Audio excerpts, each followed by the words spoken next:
Hey, what's up everybody? My name is Steve. This is The Fandom Show. I'm certainly glad you're with us here tonight. It's the start of another work week, which means it is time for another episode of Mondays Suck. Before we get into tonight's episode, I'd like to reintroduce you to our co-host here, Kevin. He's being rambunctious as always tonight. I introduced him first back towards the end of last year. But as you can see, he's a lot bigger now. He's still chilling out, though, keeping it real around here, except when he's trying to scratch up your beloved host, which fortunately he's not too bad at lately, but we're still working on that. The Fandom Show is 100% pet safe. And with that out of the way, it's now time to jump into this week's episode. We are talking this time around about Teenage Mutant Ninja Turtles 3.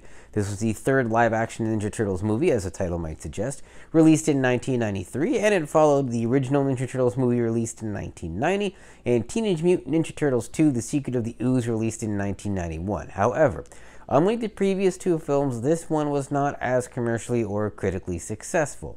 There were a few reasons for that. Principally, this one really changed up the plot.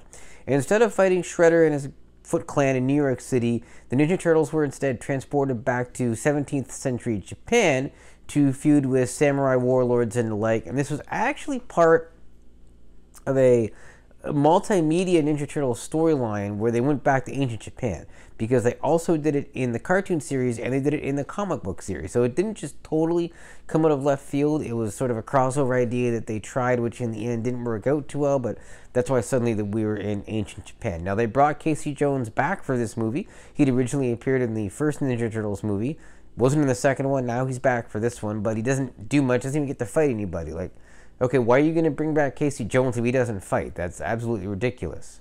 Another problem this movie had is because it takes place mostly in 17th century Japan, they couldn't use any of the established Ninja Turtles characters. So they had to create all new characters for this, and it's just a lot harder to do a tie-in on this kind of a franchise when you can't use any of your existing characters, in particular, any of the existing villains. One of the big letdowns of this movie for me was that I didn't find the bad guy very compelling.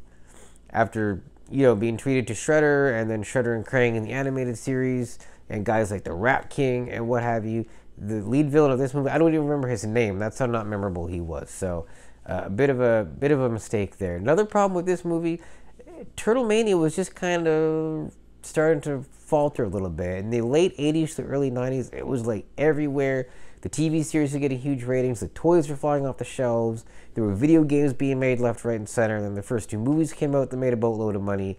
By 1993, 1994, the locomotive had run out of steam, and it was, time for something else. So this movie was not a huge commercial success. It only made a fraction of what the previous two movies did, and it's just not that great. If you've got some time to kill and nothing better to do, and you want a movie that you can mercilessly make fun of, then yes, by all means, watch Ninja Turtles 3.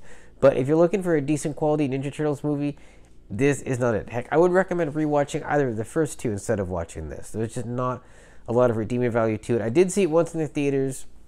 I was 12 at the time. I was and still am a huge Ninja Turtles fan. It seemed like a good idea to go check it out. Underwhelming. Then my dad bought it for me on VHS. I watched it a few more times.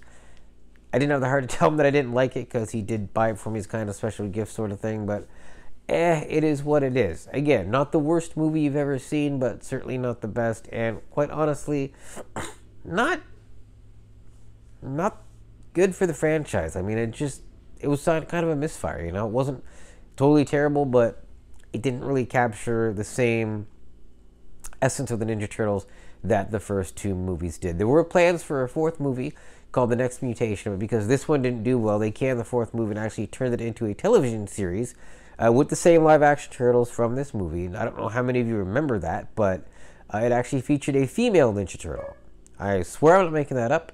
You can check that on Google. It is 100% real. So, what are you going to do? Anyway, fortunately, the Ninja Turtles hit a bit of a turnaround from the mid-2000s onward. They're still quite popular today. Maybe not quite as popular as they were in the late 80s and early 90s, but certainly more so than they were when this movie came out. So, again, not the worst movie you've ever seen.